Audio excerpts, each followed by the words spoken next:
Hello buddies, आपका फिर से स्वागत है वीडियो टैबलेट की एक नई सीरीज में। मैं हूं डॉक्टर हरिओम गंगवार यानी आपका ज्ञान बाबा। और वीडियो टैबलेट में आज हम लोग स्टार्ट करेंगे यूनिट नंबर 2 एनसीईआरटी क्लास 11 की। एनसीईआरटी क्लास 11 की अभी तक 2 यूनिट हम कवर कर चुके हैं। Unit 1 diversity in the living world के 4 चैप्टर मैंने करा दिए हैं।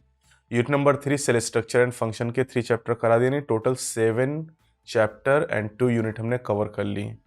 आज हम यूनिट 2 स्टार्ट करेंगे structural organisation in plant and animals, जिसमें 3 चैप्टर्स है बेटा। और आपके नीट के एग्जाम के लिए आपको आसानी से रिवीजन कराने के लिए वीडियो टैबलेट की सीरीज लाई गई है। तो एक बार चैनल को सब्सक्राइब कर लें और वीडियो को लाइक और शेयर करना बिल्कुल भी नहीं भूलेंगे। तो आज हम मार्फोलॉजी की बेटा यहाँ पर बात करने वाले हैं, morphology of the flowering plant. इस चैप्टर को आज हम रिवाइज करेंगे। तो पहले तो मार्फोलॉजी की बात करते हैं। मार्फोलॉजी क्या है? Study of the external structure, जैसे साइज, कलर, शेप एक्सेट्रा। और फ्लावरिंग प्लांट किसे कहते हैं? एंजियोस्पर्म को, क्योंकि अकेले प्लांट हैं जो फूल, और फूल मतलब पुष्पा, और फल यानी फ्रूट प्रोड्यूस करते हैं। इस चैप्टर में हमें पढ़ना क्या क्या है? रूट के बारे में, स्टेम के बारे में, लीफ के बारे में, इन्फ्लोरेसेंस के बारे में, फ्लावर के बारे में, इसके अलावा फ्रूट के बारे में, सीड के बारे में, फैमिलीज के बारे में। 8 टॉपिक हमें पढ़ने हैं। कुछ बहुत बेसिक बातें जो एनसीईआरटी में नहीं लिखी जान लो। Smallest angiosperm Wolffia, largest angiosperm Ficus benghalensis, banyan tree कहते हैं, बरगद का पेड़। Tallest angiosperm is the eucalyptus, सभी लोग जानते हैं, गांव में लिप्टिस के नाम से जानते हैं। जो फाइकस बेंगालेंसिस है ये नेशनल ट्री ऑफ इंडिया है बेटा, है ना, राष्ट्रीय वृक्ष कहा जाता है इसे। ठीक है, अब लाइफ स्पैन के बेसिस पर एंजियोस्पर्म 3 तरह के होते हैं, एनुअल, बाइनियल और पेरिनियल। एनुअल उन्हें कहते हैं जिनकी लाइफ स्पैन एक सीजन की होती है, जितने भी हमारी ज़्यादातर फसलें, वीट हो गया, मेज हो गया, राइस हो गया, है ना। बाइनियल उन्हें कहते हैं जिनकी लाइफ स्पैन 2 सीजन में पूरी होती है, जैसे रेडिस हो गया, कैरेट हो गया, कैबेज हो गया। पेरिनियल उन्हें कहते हैं जो कई साल जिंदा रहते हैं, जैसे मैंगो प्लांट हो गया, फाइकस हो गया, बम्बू यानी बांस जिससे आप कहते हैं। अब फ्लावरिंग पैटर्न की बात करें बेटा, तो एंजियोस्पर्म 2 तरह के होते हैं, मोनोकार्पिक एंड पॉलीकार्पिक। मोनोकार्पिक उन्हें कहते हैं जो फ्रूट केवल एक बार प्रोड्यूस करते हैं, जैसे जितने भी एनुअल हैं, बाइनियल है, इसके अलावा जैसे बम्बू। तो बम्बू है तो पेरिनियल, लेकिन ये मोनोकार्पिक होता है। पॉलीकार्पिक उन्हें कहते हैं जो फ्लावर और फ्रूट बहुत बार प्रोड्यूस करते हैं, जैसे मैंगो की बात करें तो मैंगो 10 साल में फ्लावरिंग स्टार्ट करता है और करीब 50 साल तक फ्लावर और फ्रूट प्रोड्यूस करता है। ठीक है। अब पहला टॉपिक यहाँ पर रूट हम स्टार्ट कर रहे हैं। रूट अंडरग्राउंड होता है बेटा, डिसेंडिंग पोर्शन होता है, और इसमें नोड और इंटरनोड नहीं होते हैं, जबकि स्टेम में नोड और इंटरनोड होते हैं। प्लांट का जो पार्ट सॉइल सरफेस के नीचे होता है बेटा, अंडरग्राउंड, उसे रूट सिस्टम कहते हैं। और इसके ऊपर वाला जो पूरा पार्ट होता है उसे शूट सिस्टम कहते हैं। शूट सिस्टम में बेटा लीफ आ जाएंगी, स्टेम आ जाएगा, नोड, इंटरनोड, बड, फ्लावर, फ्रूट, ये सब चीज़ें शूट सिस्टम में आ जाएंगे। तो हम ये कह सकते हैं कि एंजियोस्पर्मिक प्लांट के 2 पार्ट होते हैं। जो सॉइल सरफेस के अंदर उसे रूट सिस्टम कहते हैं, और उसके बाहर वाले को शूट सिस्टम कहते हैं।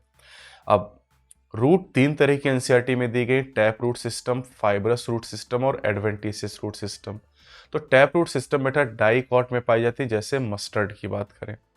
अब जब हम सीड को बोते हैं, जैसे सीड हमने बोया, तो सीड की अगर बात करें बेटा, तो सीड के अंदर एम्ब्रियो होता है, और एम्ब्रियो के अंदर रेडिकल और प्लूम्यूल होते हैं। जो रेडिकल होता है बेटा, यहाँ जो आर लिखा है, रेडिकल रूट को बनाता है और प्लूम्यूल सूट को बनाता है। ठीक। अभी जो रूट है बेटा ये जो रेडिकल है, जब रूट बनाता है तो रेडिकल के डायरेक्ट इलोंगेशन से जो रूट बनती है ना, ये वाली, इसको कहते हैं primary root. Primary root direct elongation of radicle से बनती है। फिर प्राइमरी की जो ब्रांचेज होते हैं उनको सेकेंडरी कहते हैं, सेकेंडरी की ब्रांचेस को टर्सरी कहते हैं, और सेकेंडरी और टर्सरी को मिला के क्या कहते हैं? लैटरल रूट कहते हैं। अब जो प्राइमरी रूट है बेटा और प्लस लैटरल रूट्स हैं, इनको मिला के कहते हैं टैप रूट सिस्टम। क्लियर? अब आते हैं फाइब्रस रूट सिस्टम की बात करते हैं। ये मोनोकॉट में मिलेगा, जैसे वीट की बात करें। मोनोकॉट्स में क्या होता है, ज्यादातर प्राइमरी रूट जो होती है बेटा शॉर्ट लिव्ड होती है, डैमेज हो जाती है ना। प्राइमरी रूट बनती है किससे? रेडिकल के डायरेक्ट इलोंगेशन से बनती है। तो फिर क्या होता है, जब ये रूट शॉर्ट लिव है, डैमेज हो गई, तो फिर बेस ऑफ स्टेम से बहुत सारी रूट यहाँ पर अराइज करती हैं, इस तरीके से आप देख रहे हैं ना। और ये जो रूट अराइज कर रहे हैं इनको कहते हैं फाइब्रस रूट। और ये फाइब्रस रूट कहाँ से निकल रही है बेटा? बेस ऑफ स्टेम से निकल रही है, ये रेडिकल से नहीं निकल रही है। रेडिकल से तो प्राइमरी रूट निकलती है। तीसरी है एडवेंटिशियस रूट। अगर रूट एराइज करे प्लांट के किसी भी पार्ट से अदर देन रेडिकल, रेडिकल के अलावा कहीं से भी रूट एराइज करती तो उसे एडवेंटिशियस कहते हैं। जैसे मोन्स्ट्रा, बानियन और ग्रास, 3 एग्जाम्पल एनसीईआरटी में आपको दिए गए हैं। रूट के फंक्शन की बात करें बेटा तो A2S2 से आप याद कर सकते हो। A for absorption of water and mineral, A for anchorage, S for storage and S for synthesis of plant growth regulator PGR, जिनको फाइटो हार्मोन या प्लांट हार्मोन भी कहते हैं।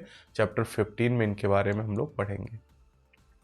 रीजन ऑफ रूट की बात करें बेटा तो रूट के रीजन अगर हम देखें बेटा तो रूट में आपको यहाँ पर अगर आप बेस से चलें, बेस उसे कहते हैं बेटा जहाँ से हम सीड को ग्रो कराते हैं।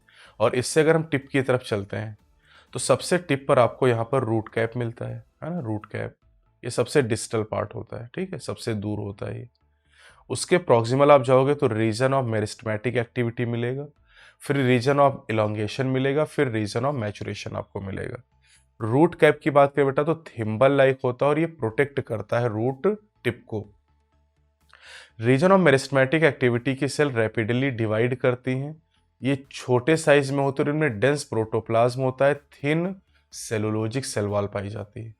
रीजन ऑफ इलोंगेशन के द्वारा रूट की लेंथ बढ़ती है, यानी जो मैक्सिमम ग्रोथ होती है लेंथ में वो रीजन ऑफ इलोंगेशन की वजह से होती है।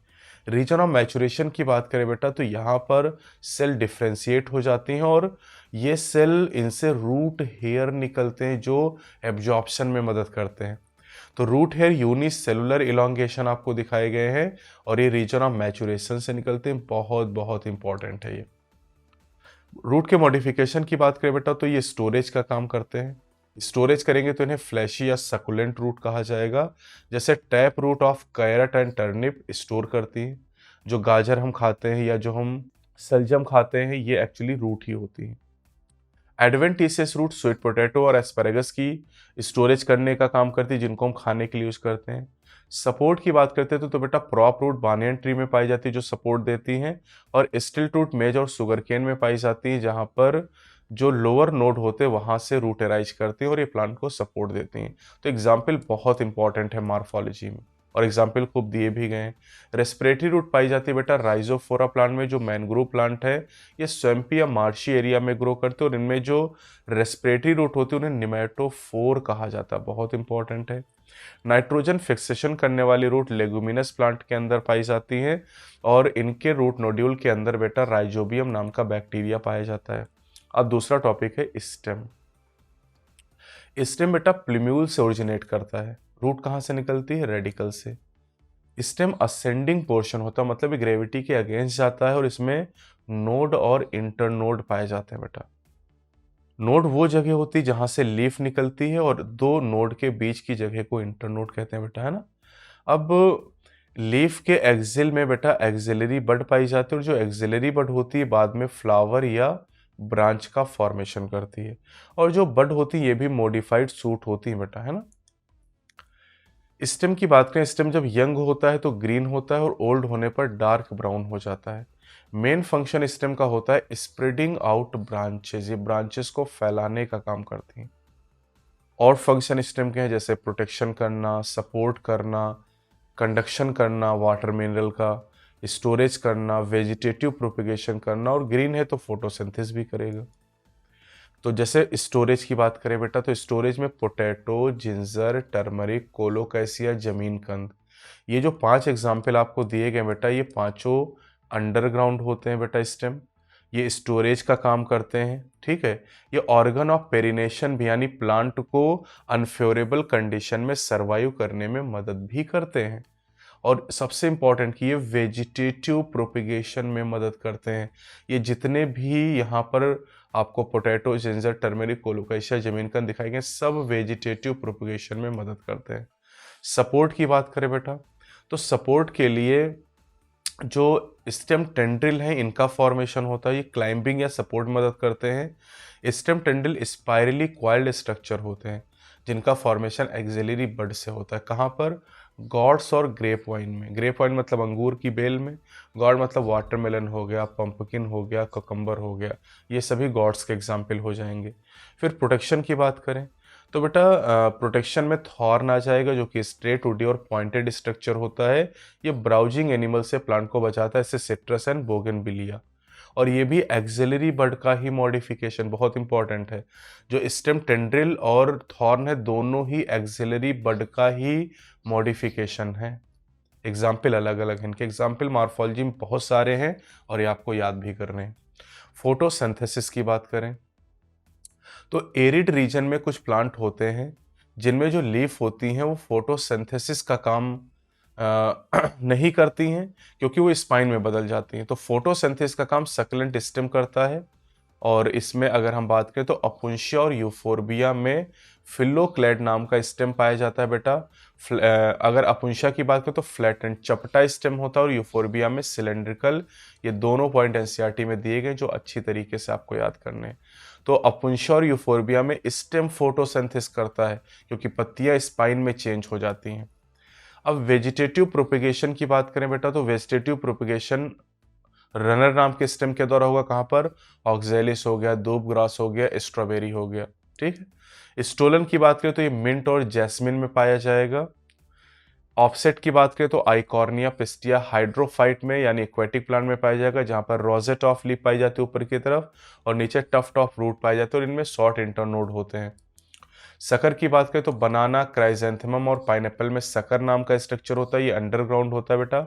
और इसी सकर नाम के स्ट्रक्चर से, सकर जो होता है ये ट्रू स्टेम होता है बनाना के प्लांट में। बनाना में जो स्टेम ऊपर आपको दिखाई देता है बेटा, ये तो स्यूडो स्टेम होता है। ठीक है। तो सकर आपको याद करना है, बनाना, क्राइजेंथेमम एंड पाइनएप्पल ये सब वेजिटेटिव प्रोपिगेशन में मदद करते हैं। रनर, स्टोलन, ऑफसेट और सकर ये सब वेजिटेटिव प्रोपिगेशन में यानी नए प्लांट के फॉर्मेशन में मदद करते हैं। ठीक, अब आते हैं लीफ। तो हमने रूट पढ़ लिया, स्टेम पढ़ लिया, अब लीफ पढ़ने जा रहे हैं। टोटल 8 टॉपिक है, तीसरा टॉपिक है ये। अब लीफ की ओरिजिन होती है बेटा सूट एपिकल मेरिस्टेम यानी सैम से बनता है। एनाटॉमी में इसके बारे में हम पढ़ेंगे। ठीक है। अब अगर हम लीफ की बात करें बेटा तो इनका अरेंजमेंट एक्रोपेटल मैनर में होता है। एक्रोपेटल मैनर का मतलब क्या है? ओल्डेस्ट लीफ बेस पे होती है और यंगेस्ट लीफ टॉप पे पाई जाती है। तो यंगेस्ट लीफ अगर टॉप पे होगी बेटा तो इसे हम एक्रोपेटल मैनर बोलेंगे। स्मॉलेस्ट लीफ बेटा उल्फिया में पाई जाती है। उल्फिया स्मॉलेस्ट एंजियोस्पर्म भी है। अब जो बेटा लीफ होती है इनके एक्सिल से एक्सिलरी बड एराइज करती है ना, और लीफ के एक्सिल में हमेशा एक्सिलरी बड पाई जाएगी। एक्सिलरी बड की बात करें बेटा तो एक्सिलरी बड बाद में फ्लावर या ब्रांच का फॉर्मेशन करती है। अब टिपिकल लीफ के यानी ज्यादातर लीफ के 3 पार्ट होते हैं, लीफ बेस, लेमाइना एंड पिचियोल। यहाँ पर लीफ बेस वो स्ट्रक्चर होता है जिससे लीफ नोट से अटैच होती है। पिटियोल ये डंठल होता है जो लीफ का है ना, और जो फैला हुआ पार्ट होता है इसे लेमाइना या ब्लेड के नाम से जाना जाता है। अब लीफ की बात करें बेटा तो लीफ के एक्सिल में 2 स्ट्रक्चर आपको इस तरह से दिखाई देते हैं, इन्हें स्टिप्यूल का नाम दिया जाता है ना। स्टिप्यूल लीफ लाइक स्ट्रक्चर होते हैं जो लीफ के बेस पर साइड में पाए जाते हैं, लेकिन जरूरी नहीं कि पाए जाएं। अगर ये पाए जाएंगे तो स्टिपुलेट लीफ होगी, नहीं है तो एक्स स्टिपुलेट लीफ होगी। कैसी या बबूल की बात करें तो वहां पर स्टिप्यूल मॉडिफाई हो जाते हैं, स्पाइन यानी कांटों में बदल जाते हैं बेटा। लीफ बेस की बात करें तो लीफ बेस के द्वारा लीफ अटैच होती है नोट से। लीफ बेस कुछ प्लांट में फूल जाता, स्वेलन लीफ बेस जिसे पल्विनस कहते हैं, जैसे लेग्यूमिनस प्लांट के अंदर। सीथिंग लीफ बेस जो होता है बेटा ये मोनोकॉट में खासतौर से ग्रासेस या शुगर केन में आपको मिलेगा। सीथिंग लीफ बेस में लीफ बेस फैल जाता है और ये स्टेम को पार्शियली या टोटली कवर कर लेता है। अब आते हैं पिटियोल। पिटियोल होती है स्टॉक ऑफ लीफ जो लेमाइना को होल्ड करने का काम करती है। अगर ये लॉन्ग, थिन और फ्लेक्सिबल होता है बेटा तो इसकी वजह से लीफ फ्लटरिंग करती है यानी पत्तियां हिलती हैं और इससे पत्तियों के चारों तरफ फ्रेश एयर आती है और इससे कूलिंग इफेक्ट होता है। आप जानते हैं कि जो पत्तियां होती हैं बेटा ये 10 से 15 डिग्री सेल्सियस टेम्परेचर ट्रांसपिरेशन के थ्रू कम कर देती हैं। अब जैसे ऑस्ट्रेलियन अकेशिया की बात करें बेटा तो यहाँ पर जो इनका लेमाइना होता है शॉर्ट लिव होता है, कुछ समय के बाद गिर जाता है। तो इनका जो पिटियोल होता है ये फूल जाता है, एक्सपैंड हो जाता है और फोटोसिंथेसिस करने लगता है। इसे फिल्लोड का नाम दिया जाता है। तो फिल्लोड क्या है बेटा? लीफ मॉडिफिकेशन है। और फिल्लोक्लेट की बात करें तो ये स्टेम का मॉडिफिकेशन होता है। लीफ लेमाइना, लेमाइना को ब्लेड भी कहा जाता है बेटा, और ये फ्लैट एक्सपेंडेड ग्रीन पार्ट होता है, ये वाला जो एक्सपेंडेड दिखाई दे रहा है आपको। इसी का मेन काम होता है फोटोसिंथेसिस करना। इस लेमाइना के अंदर बेटा वेन और वेनलेट पाई जाते हैं ना, ये जो मिडिल वाली वेन होती मोटी सी, इसको हम छू भी सकते हैं प्लांट के अंदर, और इसे मिडरिप कहते हैं। ये मिडिल प्रोमिनेंट वेन उभरी हुई। इसके अलावा इसमें वेन और वेनलेट पाई जाती है बेटा, ये रिजिडिटी प्रोवाइड करती हैं ब्लेड को, और ये चैनल है इनके अंदर, वेस्कुलर टिश्यू है जाइलम फ्लोएम, जो ट्रांसपोर्ट करती हैं फूड का, वाटर का और मिनरल का। अब लीफ में अगला टॉपिक है वेनेशन। वेनेशन क्या है? Arrangement of vein and veinlet in lamina is called venation. दो तरह का होता है, रेटिकुलेट एंड पैरेलल। रेटिकुलेट में क्या होता है बेटा? वेन और वेनलेट नेटवर्क बना लेती हैं, जाल बना लेती हैं, जैसे डाइकॉट्स में। ज्यादातर डाइकॉट में आपको रेटिकुलेट वेनेशन ही मिलेगा, जैसे मैंगो प्लांट। पैरेलल वेनेशन की बात करें बेटा, तो यहाँ पर वेन जो एक दूसरे के पैरेलल पाई जाती हैं। आप देख सकते हो यहाँ पर मोनोकॉट में जनरली मिलेगा, जैसे वीट की बात करो, राइस की बात करो, बम्बू की बात करो। टाइप ऑफ लीव्स, लीफ दो तरह की होती है बेटा, simple leaf and compound leaf. Compound leaf दो तरह की होती है, पिनेटली एंड पॉमेटली। सिंपल लीफ किसे कहते हैं? सिंपल लीफ उसे कहते हैं जब इसका लेमाइना एंटायर हो, मतलब लेमाइना में कोई इंसिजन ना हो, कटान ना हो, और अगर इंसिजन हो तो मिडरिप को टच ना करें, जैसे यहाँ देख रहे हैं इंसिजन है, कट है, लेकिन ये मिडरिप को टच नहीं करें। ये मिडरिप आपको दिखाई गई है। तो इंसिजन या तो ना हो या हो तो मिडरिप को टच ना करें, that is called simple leaf. Compound leaf किसे कहते हैं? इंसिजन हो और मिडरिप को टच करें, जिससे लेमाइना कई हिस्सों में डिवाइड हो जाए, और लेमाइना जब कई पार्ट में डिवाइड होगी तो उन्हें लीफलेट कहेंगे, जैसे लीफलेट आपको दिखाई गई है। अब पिन्नेटली और पॉमेटली में क्या अंतर है? पिन्नेट में जो लीफलेट होती है बेटा, वो कॉमन एक्सिस पे अटैच होती है, जिसे रैचिस कहते हैं। ये देखो, ये रैचिस दिखाई गई, कॉमन एक्सिस, इसके ऊपर सारी लीफलेट अटैच है। लेकिन एक चीज ध्यान रखनी, लीफलेट के एक्सिल में कभी भी एक्सिलरी बड नहीं होगी, एक्सिलरी बड हमेशा लीफ के एक्सिल में होगी। ये पूरी लीफ है बेटा, ये पूरी लीफ है, और इसके छोटे छोटे पार्ट ये सब लीफलेट है। तो लीफलेट के एक्सिल में कभी एक्सिलरी बड नहीं आएगी। जैसे नीम की बात करें तो नीम में पिनेटली कंपाउंड लीफ पाई जाएगी। यहाँ देखो दिखाई भी गया है कि लीफ के एक्सिल में एक्सिलरी बड होती है, लेकिन कभी लीफलेट के एक्सिल में एक्सिलरी बड नहीं पाई जाएगी। पॉमेटली कंपाउंड लीफ की बात करें बेटा, तो यहाँ पर जितनी भी लीफलेट है वो कॉमन पॉइंट पर अटैच होंगी, या टिप ऑफ पिटियोल पर। ये देखो, ये पिटियोल है कंपाउंड लीफ का, इसके टिप पर सारी लीफलेट अटैच है। अब देखो यहाँ भी जो एक्सिलरी बड है वो कंपाउंड लीफ के एक्सिल में है, लेकिन लीफलेट के एक्सिल में कहीं भी आपको एक्सिलरी बड नहीं मिलेगी। ठीक, यहाँ पर रैचिस नहीं पाई जाती है। एग्जाम्पल है सिल्क कॉटन। अब आते हैं फिलोटैक्सी। फिलोटैक्सी क्या होती है? Arrangement of leaves on stem और ब्रांच। स्टेम या ब्रांच के ऊपर लीफ के अरेंजमेंट को कहते हैं फिलोटैक्सी। तीन तरह का होता है, alternate phyllotaxy, opposite and whorl. Alternate में क्या होता है? एक नोड से केवल एक लीफ एराइज करती है, और वो भी अपोजिट डायरेक्शन में, है ना। Each node single leaf arise in alternate manner, मतलब एक अगर राइट में गई तो दूसरी लेफ्ट में, फिर राइट फिर left. China rose, mustard and sunflower, यानी CMS का कोड आप याद कर सकते हो। अपोजिट में क्या होता है बेटा? एक नोड से दो लीफ एराइज करती है अपोजिट डायरेक्शन में, जैसे आप देख सकते हो एक नोड से दो लीफ निकली हैं अपोजिट डायरेक्शन में। गुआवा और कैलाट्रोपिस में ऐसा होगा। बहुत इंपॉर्टेंट एग्जाम्पल है, मार्फो के एग्जाम्पल बहुत इंपॉर्टेंट है। वर्ल फिलोटैक्सी की बात करें तो हर नोड से more than two leaves arise, दो से ज्यादा पत्तियां हर नोड से निकलेंगी, और ये वर्ल यानी एक रिंग का फॉर्मेशन करेंगी। जैसे एलेस्टोनिया की बात करें, नीरियम की बात करें, एलेस्टोनिया इंपॉर्टेंट है। यहाँ पर एक नोड से आप देख रहे हैं कि 5 पत्तियां निकली हुई हैं, तो एक नोड से अगर दो से ज्यादा पत्तियां निकली तो उसे वर्ल फिलोटैक्सी कहते हैं।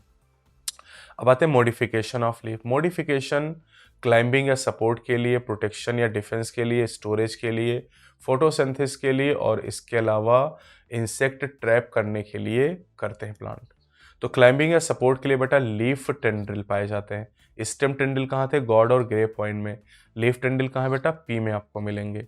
प्रोटेक्शन या डिफेंस के लिए स्पाइन में चेंज हो जाते हैं, जैसे कैक्टस की बात करें। स्टोरेज फ्लैशी लीफ पाई जाती है अनियन और गार्लिक में। जो प्याज और लहसुन हम खाते हैं बेटा वो लीफ है, वो अपने अंदर फूड स्टोर करती हैं। फोटोसिंथेसिस का काम ऑस्ट्रेलियन अकेशिया में आपने देखा है ना, जो फिलोड होता है वो एक्सपेंडेड पिटियोल होता है और फोटोसिंथेसिस का काम करता है। इंसेक्टिवरस या carnivorous plant nitrogen deficient soil में ग्रो करते हैं और नाइट्रोजन की कमी को पूरा करने के लिए इंसेक्ट को ट्रैप करते हैं, क्योंकि इंसेक्ट के एक्सोस्केलेटन में काइटिन होता है और काइटिन किससे बना होता है, एन एसिटाइल ग्लूकोसामीन, एन मतलब नाइट्रोजन। तो एग्जाम्पल की अगर बात करें तो जैसे पिचर प्लांट हो गया, वीनस फ्लाई ट्रैप हो गई, ब्लैडर वर्ट हो गए, सब इंसेक्टिवरस प्लांट हैं। इनमें इंसेक्ट को ट्रैप करने वाला जो स्ट्रक्चर होता है वो लीफ बनाती हैं। चलिए बेटा अगला टॉपिक पढ़ते हैं, इनफ्लोरेसेंस। इनफ्लोरेसेंस क्या होता है बेटा, arrangement of flowers on stem और ब्रांच। अब ग्रोथ की बेसिस पर दो तरह के मेन इनफ्लोरेसेंस होते हैं बेटा, racemose and cymose. Racemose and cymose, क्या अंतर है दोनों में? रेसिमोज की बात करें बेटा तो रेसिमोज में जो मेन एक्सिस है या इन्फ्लोरेसेंस एक्सिस है, जिसे पिडंकल कहते हैं, ये कंटिन्यूअसली ग्रो करती रहती, अनलिमिटेड ग्रोथ होती। फ्लावर जो होते हैं वो लेटरली बॉन्ड करते हैं और यहाँ पर एक्रोपेटल मैनर में फ्लावर बॉन्ड करते हैं। एक्रोपेटल मतलब जो यंगेस्ट फ्लावर होगा वो टॉप पे होगा और ओल्डेस्ट फ्लावर बेस पे होगा। लीफ का अरेंजमेंट भी एक्रोपेटल है और रेसिमोज में फ्लावर का अरेंजमेंट भी एक्रोपेटल है, ठीक है, जैसे पी की बात करें। साइमोज इन्फ्लोरेसेंस की बात करें बेटा तो साइमोज में main axis terminate into flower, hence growth is limited. यहाँ पर लिमिटेड ग्रोथ होती है क्योंकि ओल्डेस्ट फ्लावर यहाँ टॉप पे और यंगेस्ट फ्लावर बेस पे, इसलिए इसे बेसिपेटल अरेंजमेंट कहा जाता है, जैसे पोटैटो की बात करें। अब आते हैं फ्लावर। एनसीईआरटी में इन्फ्लोरेसेंस बहुत शॉर्ट में दिया गया, लेकिन पुष्पा बहुत डिटेल में, यानी फ्लावर। तो फ्लावर बेटा है site of sexual reproduction in angiosperm, और फ्लावर की स्टडी कहते हैं anthology. Smallest flower Wolffia, Wolffia smallest flower है, स्मॉलेस्ट एंजियोस्पर्म स्मॉलेस्ट लीफ है।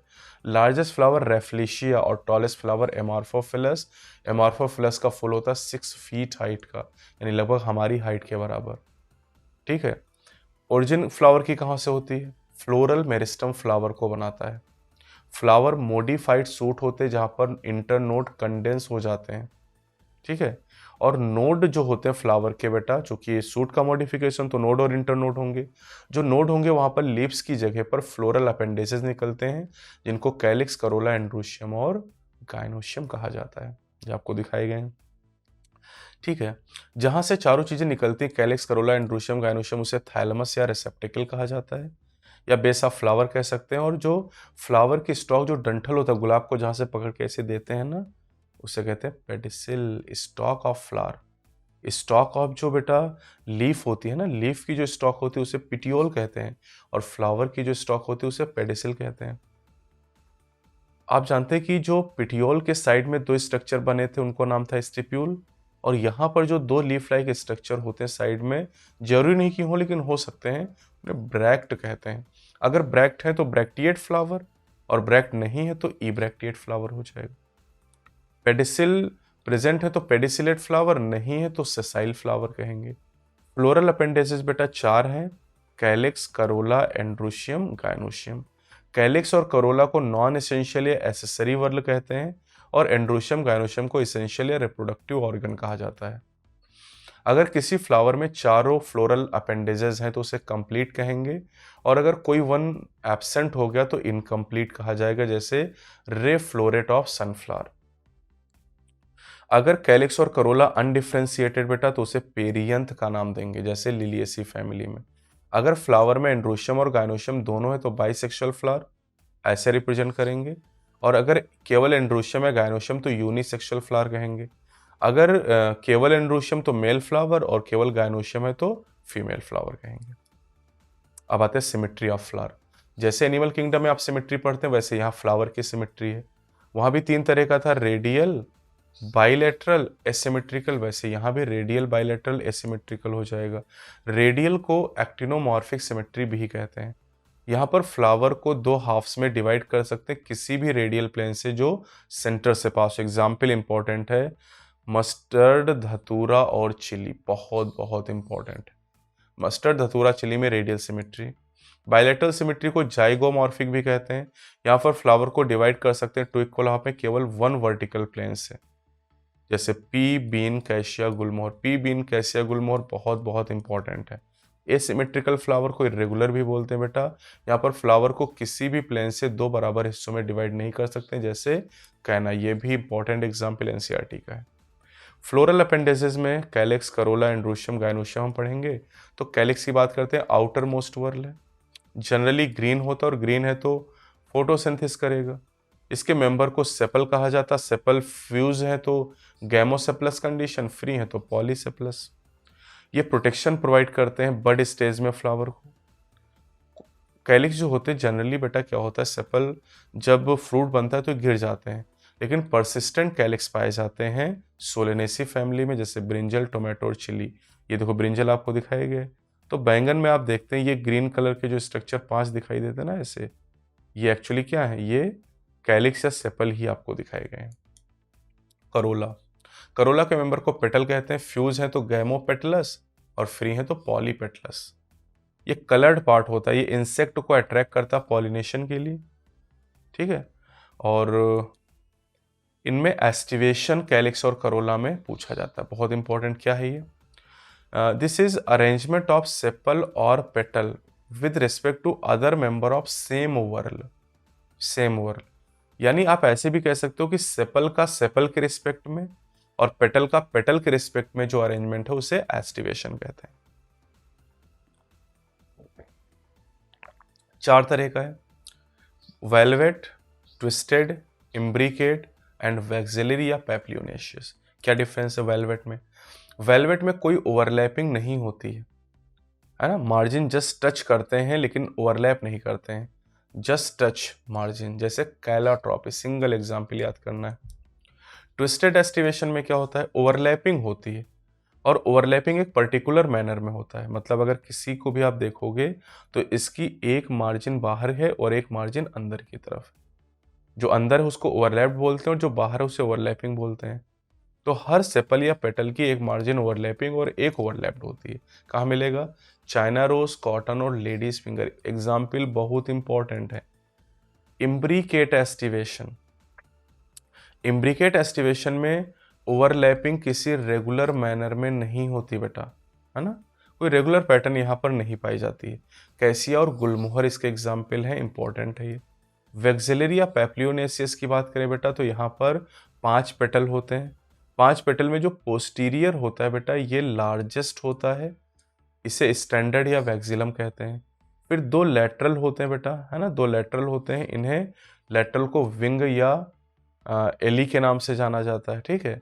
और जो 2 इंटीरियर पेटल होते हैं बेटा ये आपस में जुड़े होते हैं, और इन इंटीरियर ये स्मॉलेस्ट होते हैं, इन्हें कील के नाम से जाना जाता है। तो स्टैंडर्ड, विंग और कील, ये नाम भी यहाँ पर इंपॉर्टेंट है। कहाँ मिलेगा? प्योर बीन में पाया जाएगा, ठीक है। अब मोनोकॉट और डाइकॉट प्लांट में अगर डिफरेंस देखें बेटा तो मोनोकॉट में 1 कॉटलीडन होता है, डाइकॉट में 2 कॉटलीडन होते हैं। मोनोकॉट में पैरेलल वेनेशन है, डाइकॉट में रेटिकुलेट वेनेशन है। मोनोकॉट ट्राइमेरस होते हैं जैसे लिलियेशिया, और डाइकॉट टेट्रा और पेंटामेरस होते हैं। टेट्रामेरस जैसे ब्रैसिकेसी, पेंटामेरस में फैबेसी और सोलेनेसी फैमिली आ जाएंगी। अब आते हैं position of floral part, calyx, corolla, androecium with respect to gynoecium.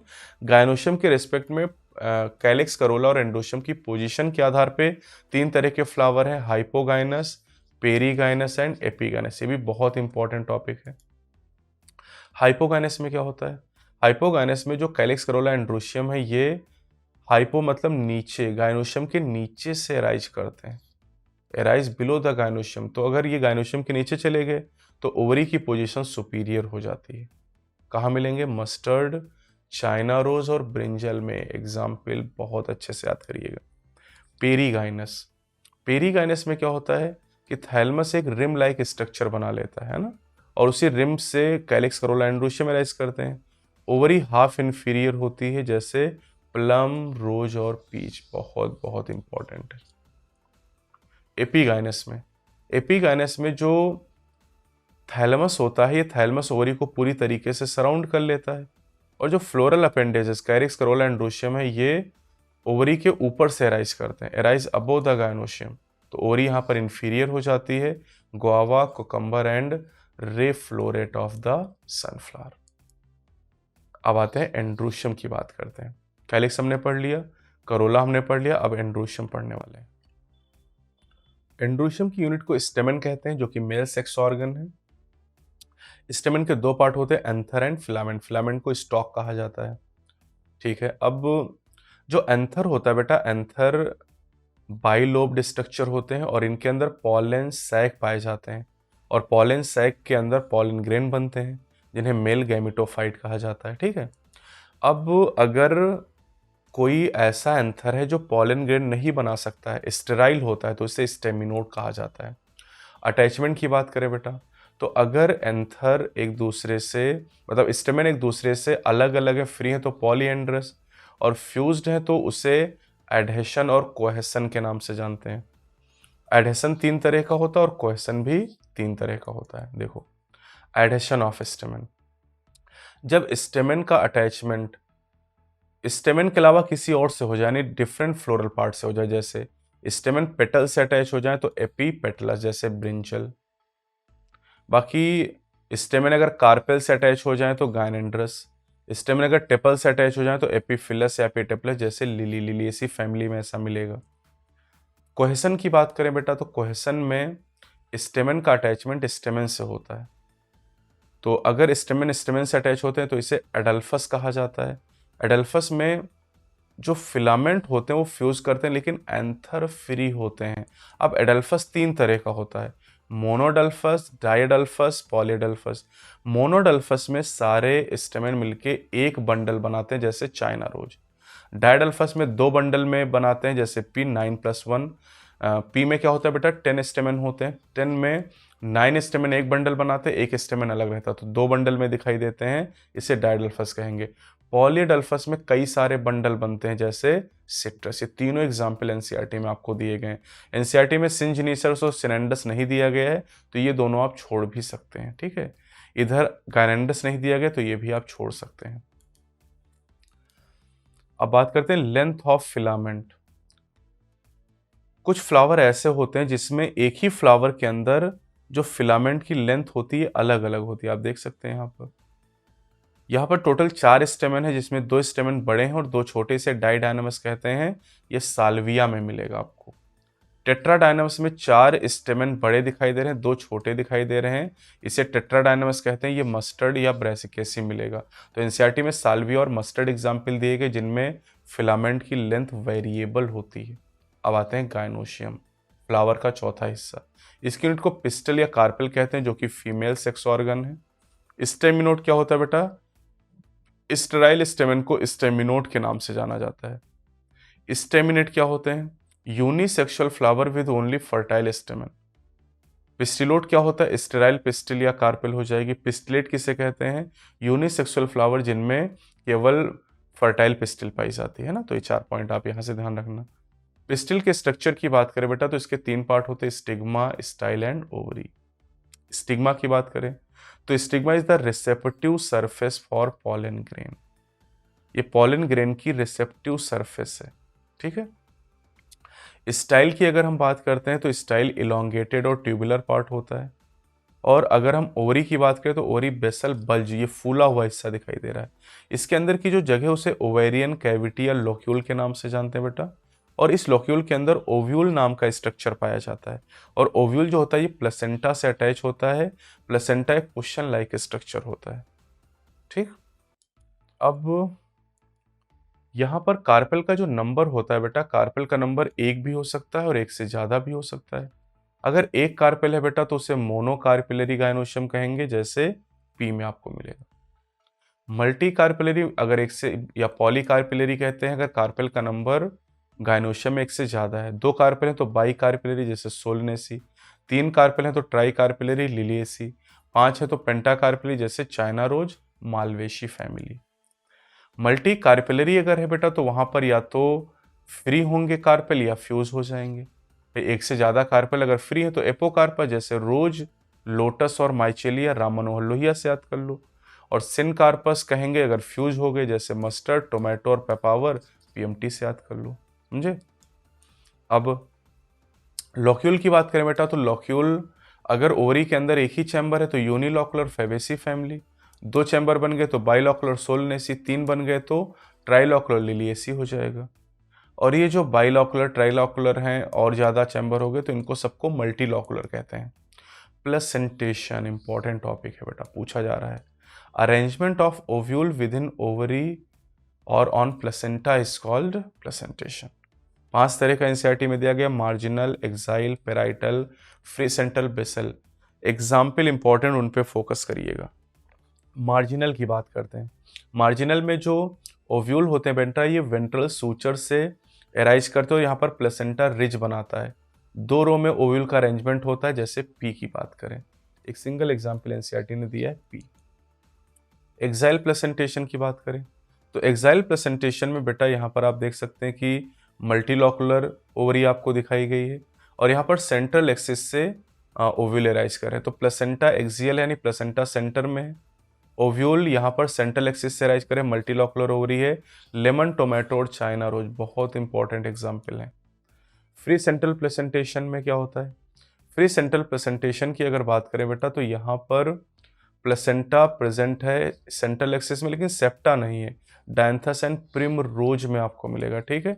Dianthus and primrose में आपको फ्री सेंट्रल प्लेसेंटेशन मिलेगा। बेसल प्लेसेंटेशन की बात करें बेटा तो बेसल प्लेसेंटेशन में जो प्लेसेंटा यहाँ से सिंगल ओव्यूल एराइज करता है बेसल पार्ट से। Single ovule arise from base of the unilocular ovary. Marigold और सनफ्लावर में ऐसा मिलेगा। एक यहाँ पर बीच में मिस हो गया है बेटा, चलो यहाँ देख लो, पेराइटल। पेराइटल वाला पेज कुछ गड़बड़ हो गया है। पेराइटल प्लेसेंटेशन, पेराइटल प्लेसेंटेशन की बात करें बेटा तो यहाँ पर जो ओवरी है, ये देखो, ये ओवरी है। इस ओवरी में जो ओव्यूल होते हैं बेटा, यहाँ पर जो प्लेसेंटा है ये पेरिफेरल है, ठीक है। और इसी पेरिफेरल पार्ट से ओव्यूल एराइज करते हैं, ये देखो ऐसे, इस तरीके ये ओव्यूल एराइज कर रहे हैं। तो पेराइटल प्लेसेंटेशन में, और यहाँ पर ओवरी यूनिलॉकुलर होती लेकिन यहाँ पर एक फॉल्स सेप्टम बन जाता है जिससे बाइलॉकुलर हो जाती है बाद में। तो फॉल्स सेप्टम भी यहाँ पर इंपॉर्टेंट एग्जाम्पल याद करिएगा, मस्टर्ड एंड आर्जिमोन। मस्टर्ड और आर्जिमोन में आपको पेराइटल प्लेसेंटेशन मिलेगा। क्लियर। अब चलते हैं फ्रूट की बात करते हैं। फ्रूट केवल और केवल एंजियोस्पर्मिक प्लांट प्रोड्यूस करते हैं बेटा, है ना। फ्रूट है क्या? मैच्योर या राइपेंड ओवरी है। फ्रूट का फॉर्मेशन जनरली फर्टिलाइजेशन के बाद होता है, लेकिन अगर फ्रूट बिना फर्टिलाइजेशन के डेवलप हो जाए तो उसे पार्थिनोकार्पिक फ्रूट कहा जाता है, ठीक है। पार्थिनोकार्पिक फ्रूट कहा जाता है। जैसे बनाना की बात करें तो बनाना जो होते हैं बेटा, सीडलेस फ्रूट होते हैं। और फास्ट फ्रूट की बात करें बेटा तो फास्ट फ्रूट उन्हें कहा जाता है जिनमें फॉर्मेशन में, जिनके फ्रूट के फॉर्मेशन में ओवरी के अलावा कोई दूसरा पार्ट इन्वॉल्व हो जाता है। तो बनाना एक सीडलेस फ्रूट है। जो पार्थिनोकार्पिक फ्रूट होते हैं वो सीडलेस होते हैं। अब एनसीईआरटी में केवल एक फ्रूट दिया गया, drupe. Drupe monocarpellary superior ovary से एराइज होता है और सिंगल सीडेड होते हैं बेटा ये। मैंगो और कोकोनट 2 एग्जाम्पल दिए गए हैं। कोकोनट में जो मीजोकार्प होता है फाइब्रस होता है, और जो एडेबल पार्ट होता है बेटा वो एंडोस्पर्म होता है, ठीक है। तो मीजोकार्प फाइब्रस है जिसको क्वायर के नाम से जाना जाता है। मैंगो की बात करें बेटा तो मैंगो में जो एपिकार्प होता है वो थिन होता है। मीजोकार्प होता है फ्लैश और एडेबल, एडेबल पार्ट मीजोकार्प है मैंगो में, और कोकोनट में एंडोस्पर्म एडेबल होता है। एंडोकार्प हार्ड और स्टोनी होता है जिसे आप गुठली कहते हैं, है ना। तो फ्रूट की बात करें बेटा तो फ्रूट में 2 पार्ट होते हैं, pericarp and seed. Pericarp thin भी हो सकती है और थिक या फ्लैशी भी हो सकती है। अगर थिक और फ्लैशी हुई तो 3 पार्ट हो जाएंगे, epicarp, mesocarp and endocarp. Seed में 2 पार्ट होते हैं, सीड कोट एंड एम्ब्रियो, और अगला पार्ट हमारा सीड ही है। फर्टिलाइजेशन के बाद ओव्यूल ही सीड में कन्वर्ट हो जाता है। सीड के 2 पार्ट हैं बेटा, seed coat and embryo. Seed coat की बात करें तो डाइकॉट में सीड कोट में 2 लेयर होती हैं, आउटर को टेस्टा और इनर को टेगमेंट कहते हैं। एम्ब्रियो में 2 पार्ट हैं बेटा, embryonal axis and cotyledon. Embryonal axis में रेडिकल और प्लूम्यूल होते हैं, और आप जानते हैं रेडिकल से रूट और प्लूम्यूल से सूट या स्टेम बनता है। कॉटलेडन अगर एक है तो मोनोकॉट का सीड है, और 2 है तो डाइकॉट का सीड हो गया। अब सीड का स्ट्रक्चर अगर देखें बेटा यहाँ पर तो आप देख सकते हो, ये सीड कोट आपको दिखाया गया है, ये रेडिकल है, ये प्लूम्यूल आपको दिखाएगा और ये 2 कॉटलिडन दिखाए गए। डाइकॉट है तो 2 कॉटलिडन हो जाएंगे। मोनोकॉट सीड की बात करें बेटा तो मोनोकॉट सीड में ये मेज का सीड दिखाया गया है। अब इसमें ध्यान क्या रखना है, एलिरॉन लेयर होती बेटा एंडोस्पर्म के चारों तरफ, है ना, एलिरॉन लेयर होती जो प्रोटीन की बनी होती। इनमें जो प्लूम्यूल होता है उस पर कोलियोप्टाइल की कवरिंग होती है और रेडिकल पे कोलियोराइजा की। इनमें जो सिंगल कॉटलिडन होता है उसे स्कुटिलम कहते हैं, जो सील्ड शेप का होता है, और इनकी पेरिकार्प और सीड कोट थिन और मेम्ब्रेनस होती है। मोनोकॉट में एम्ब्रियो स्मॉल होता है बेटा, है ना।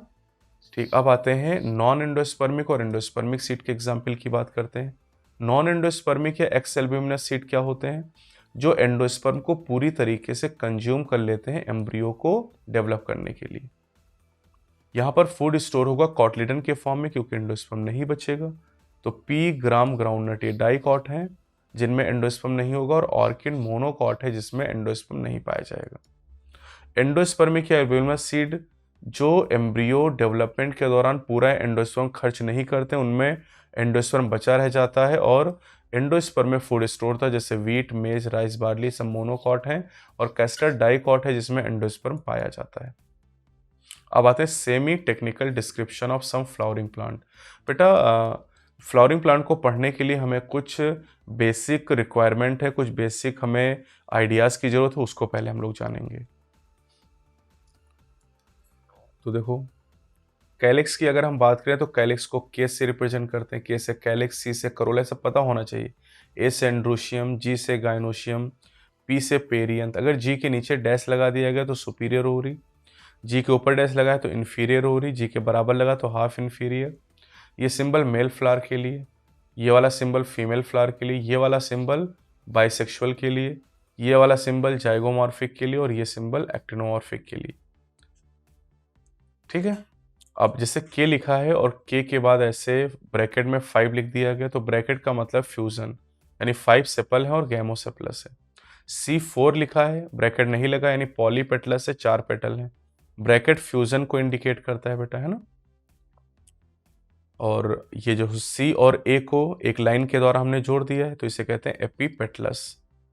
और पेरियंथ और स्टेमेन को जोड़ दिया गया तो इसे एपीफिलस या एपीटेप्लस कहा जाता है।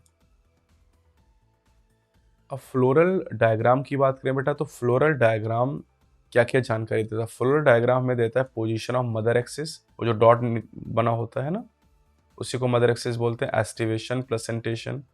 फ्लोरल फॉर्मूला हमें देता है position of ovary. Floral diagram से हमें ओवरी की पोजीशन नहीं पता चल सकती।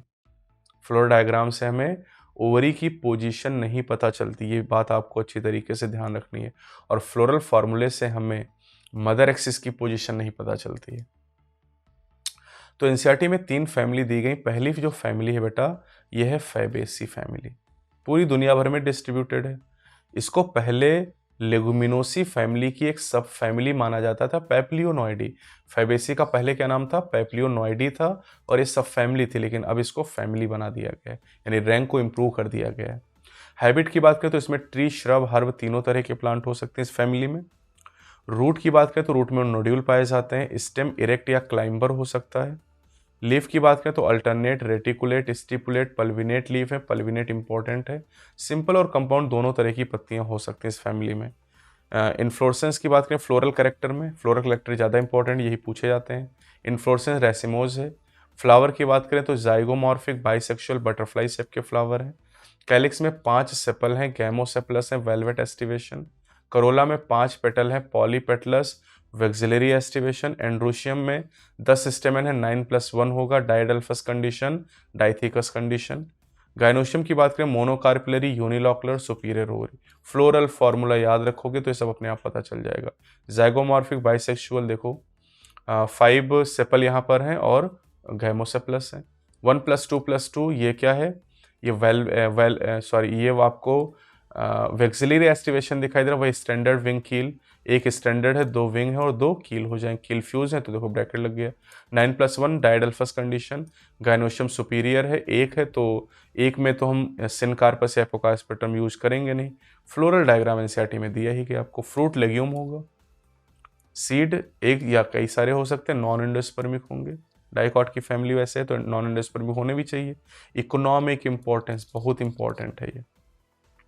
पल्सेस, अरहर, मूंग, ग्राम, सोयाबीन, बीम, ये सब दाल, जितनी भी दालें होती हैं इसी फैमिली से मिलती हैं। एडिबल ऑयल, सोयाबीन हो गया, ग्राउंडनट हो गया, है ना।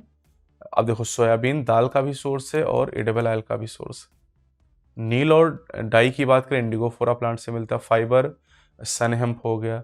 फॉडर, सेसबानिया और ट्राइफोलियम, ट्राइफोलियम को गांव में बरसीम कहते हैं। ऑर्नामेंटल में ल्यूपिन और स्वीट भी हो जाएगा, यही ल्यूपिनस आर्क्टिकस याद आया। मेडिसिन मुलेठी यहाँ पर हो जाएगा। दूसरी फैमिली सोलेनेसी, ये भी डाइकॉट की फैमिली है, पोटैटो फैमिली के नाम से इसको जानते हैं बेटा। यहाँ पर हर्ब, श्रब और रेयरली स्मॉल ट्री होते हैं, ठीक है। यहाँ पर स्टेम की बात करें तो अंडरग्राउंड स्टेम होता है सोलेनम ट्यूबरोसम के अंदर, है ना। लीफ की बात करें तो अल्टरनेट एक्स स्टिपुलेट होते हैं। रेटिकुलेट वेनेशन है, सिंपल या रेयरली पिनेटली कंपाउंड लीफ होती हैं। फ्लोरल कैरेक्टर इंपॉर्टेंट होते हैं, इनको ध्यान रखेंगे। इन्फ्लोरेसेंस सोलाइटरी, अकेला फूल हो सकता है। साइमोज या एक्सिलरी इन सोलेनम, सोलेनम में साइमोज इन्फ्लोरेसेंस होता है। फ्लावर एक्टिनोमॉर्फिक, बाइसेक्सुअली, यहाँ से फ्लोरल फॉर्मूले से याद करो। Actinomorphic, bisexual, 5 sepal gamosepalous, 5 petal gamopetalous, 5 stamen, ठीक है। और स्टेमन आप देखो तो पेटल से जुड़े हैं, एपीपेटलस कंडीशन। 2 कार्पेल यानी बाई कार्पेलरी, सिनकार्पस, गायनोशियम और सुपीरियर ओवरी, ऑब्लिगेटली प्लेस प्लेसेंटा, ये इंपॉर्टेंट है। स्वेलन भी होता है यहाँ पर, है ना। तो यही सारी बातें यहाँ पर कैलिक्स, करोला, एंड्रोशियम और गायनोशियम में। हाँ, एस्टिवेशन देख लो, वेलवेट कैलिक्स में और करोला दोनों में वेलवेट है। जबकि अगर फैबेसी को देखोगे तो यहाँ पर कैलिक्स में वेलवेट था लेकिन करोला में वेक्सिलरी था। सोलेनेसी में दोनों में वेलवेट हो जाएगा, ठीक है, दोनों में वेलवेट है। सेपल पेटल दोनों में। फ्रूट की बात करें, बेरी या कैप्सूल होगा। सीड कई सारे होंगे और एंडोस्पर्मिक, डाइकॉट है लेकिन एंडोस्पर्मिक सीड मिलेंगे, ये खास बात है। डाइकॉट में जनरली नॉन एंडोस्पर्मिक सीड होते हैं। इकोनॉमिक इंपॉर्टेंस बहुत ज़्यादा इंपॉर्टेंट है बच्चों। फूड, टोमेटो, पोटैटो, ब्रिंजल, ये फूड प्रोवाइड करते हैं। स्पाइस, चिल्ली मिर्च।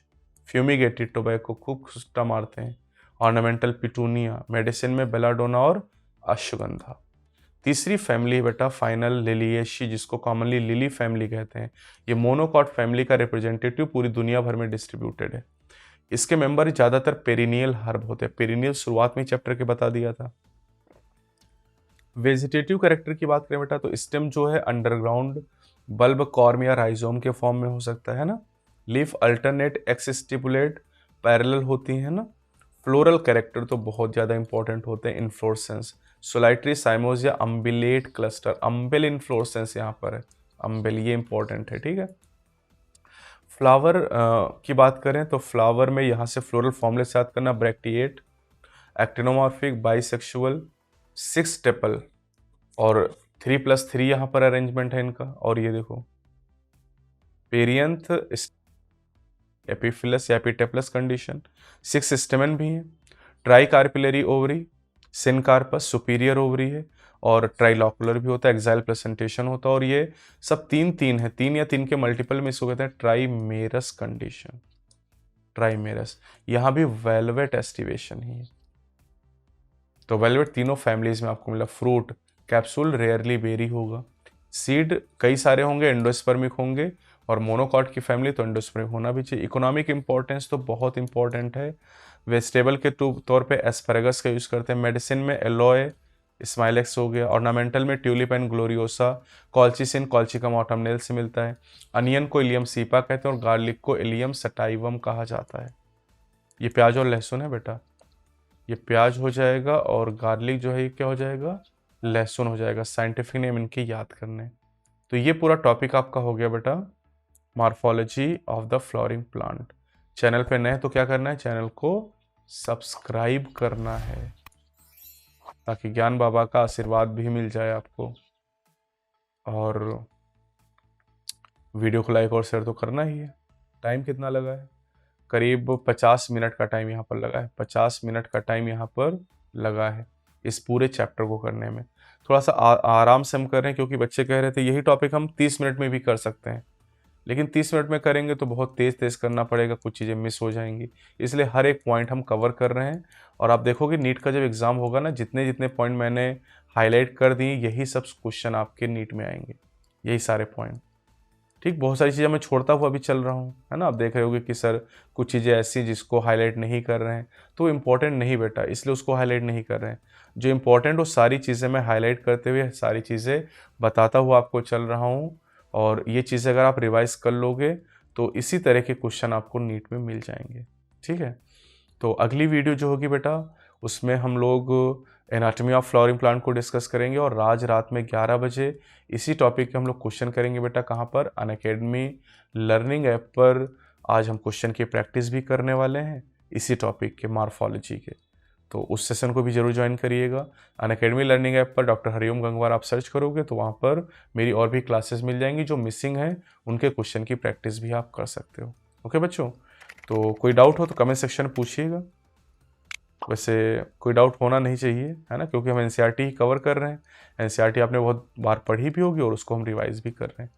ठीक है, तो अगली जो वीडियो होगी बेटा, उसमें हम लोग स्टार्ट करेंगे एनाटॉमी ऑफ फ्लावरिंग प्लांट। उस चैप्टर को हम कवर करेंगे, बहुत इंपॉर्टेंट चैप्टर है और बहुत सारे कॉन्सेप्ट भी यहाँ पर। इस चैप्टर में तो ज़्यादातर चीज़ें ऐसी जो याद करनी थी, लेकिन जो एनाटॉमी वाला चैप्टर वहाँ पर बहुत ही कॉन्सेप्चुअल टॉपिक है, तो उनको हम बहुत अच्छी तरीके से समझेंगे, रिवाइज करेंगे, ताकि आप नीट के एग्ज़ाम में बहुत बेहतर कर पाएँ। तो नीट के एग्ज़ाम के लिए बेस्ट ऑफ लक। अगली वीडियो में एनाटॉमी के साथ मिलेंगे। और साथ ही बेटा, ये जो बहुत सारे एग्जाम्पल इनको याद करने की निमोनिक भी मैं बना रहा हूँ, तो निमोनिक के लिए पूरी एक नई सीरीज़ मैंने बनाई है, ज्ञान बाबा का फंडा। और जो बहुत सारे टर्म है, जैसे मस्टर्ड में बहुत सारी चीज़ें मिल रही हैं, रोज में बहुत सारी चीज़ें मिली। 5 तरह के रोज ही एनसीईआरटी में दिए गए हैं। रोज, चाइना रोज, प्रिम रोज, इवनिंग प्रिम रोज, सुक रोज। अब इतने आप खुद तो नहीं इकट्ठे कर पाओगे ना, मैंने गलती से मिस्टेक सीरीज बनाई जिसमें सारी चीज़ें एक साथ हम कवर कर रहे हैं। जितनी एनसीईआरटी में कैविटी हैं, जितनी कैनाल हैं, जितने एपरेटस हैं, जितनी जगह वाइट लिखा है, जितनी जगह ग्रीन लिखा है, जितनी जगह ब्लू लिखा, पूरी वीडियोस बना रहे हैं बेटा। तो बस आप इन वीडियोस को देख के अपने कॉन्सेप्ट को क्लियर करते रहो। हम एनसीईआरटी के बाहर जाते भी नहीं है, ये भी बहुत इंपॉर्टेंट बात है। एनसीईआरटी के बारे में ज़रूरत ही नहीं है। तो आप अच्छी तरीके से इन सारी वीडियोस को देख सकते हो। इनकी प्लेलिस्ट बनी हुई, बाबा का फंडा, जिसमें आपके निमोनिक है, जिससे अपने टॉपिक को आसान कर सकते हैं। गलती से मिस्टेक अगर एक ही वर्ड एनसीईआरटी में बहुत बार दिया गया है, तो उसको हम गलती से मिस्टेक सीरीज में कवर कर रहे हैं। आप जरूर वीडियो देखिएगा, बहुत अच्छा आपको लगेगा। ठीक है, अगली वीडियो में मिलते हैं। जय हिंद।